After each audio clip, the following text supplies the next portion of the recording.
I had been approached from leadership to look at whether or not TCBH could become CMS certified. There have historically been certified under the behavioral health standards for Joint Commission and did not have a CMS license or a Medicare number. However, the work that they did was up to standard for a hospital. There was some environmental things that needed to change for them to become a hospital. So we started looking at the requirements that Joint Commission had, as well as the requirements that CMS, Center for Medicare and Medicaid Services, they have for a hospital. There was a lot that we had to do to be able to meet those standards. Right now there is a lot of focus with both Joint Commission and CMS on safety.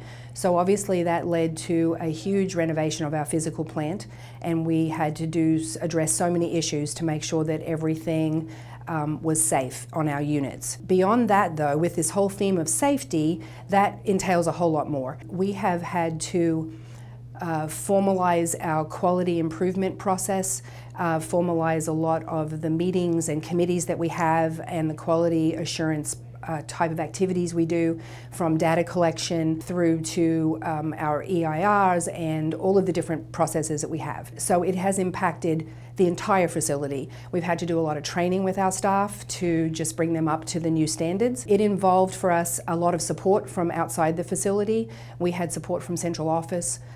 Tom Ferguson and Sean McCarty were here on a regular basis.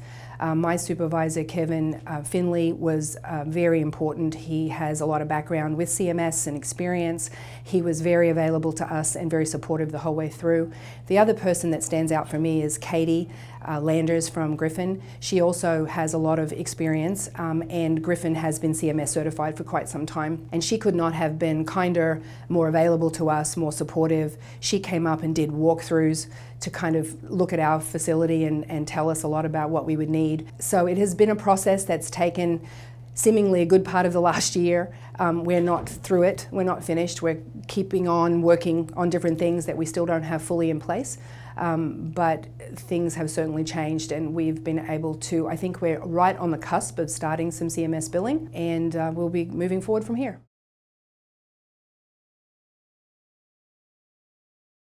We came up with an idea to address a problem that the Tulsa Center for Behavioral Health was facing with high numbers on their turnover. And it wasn't just any kind of turnover, it was new staff almost immediately turning around and leaving their positions after we went through the long process of selection and interview and hiring and getting them to new employee orientation. They would come and we saw they were only working a week, a month, sometimes even maybe one day on the job. Someone just said, could we give these people a tour so they weren't so surprised at the environment? We could make sure they were more of a match and that they would be suitable to work here. And that's what we started looking into. What would we need to do to protect our inpatient areas? There's confidentiality concerns and just the additional investment of time on everyone's part, but they wanted to do a better job on the very, very front end of finding out if these candidates were going to be a match. So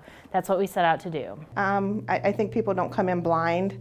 They're kind of get to see what the unit looks like. You know, even if there's like a behavior going on in the unit, we still kind of, you know, walk the unit real quick so they can kind of see what we do here. So I think it's helped a lot.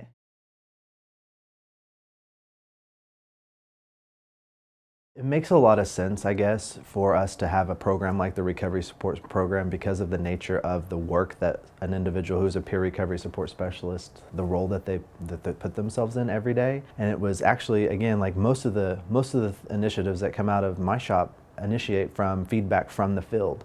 And so we've got several directors and agency staff who said, you know, there's something that is there something that we can do in addition to be the better supporters of the people in these specific roles? So it was something that we came up with after we lost a couple of our peer specialists, one to overdose and another to potentially suicide. And the thing that we were hearing, you know, in a couple of places, you know, a peer support specialist not showing up for work for several days in a row and being unreachable.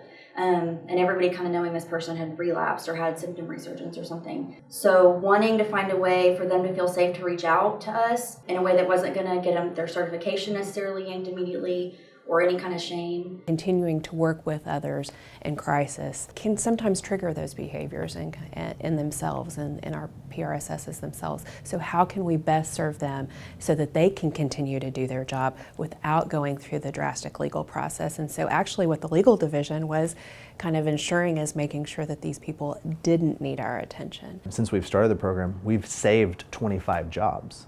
So people whose employers were like, you know, this is not enough for me to let you go, but it's enough for me to say, hey, wait a minute, you need to take care of yourself and get back on track so that you can continue to fulfill your role.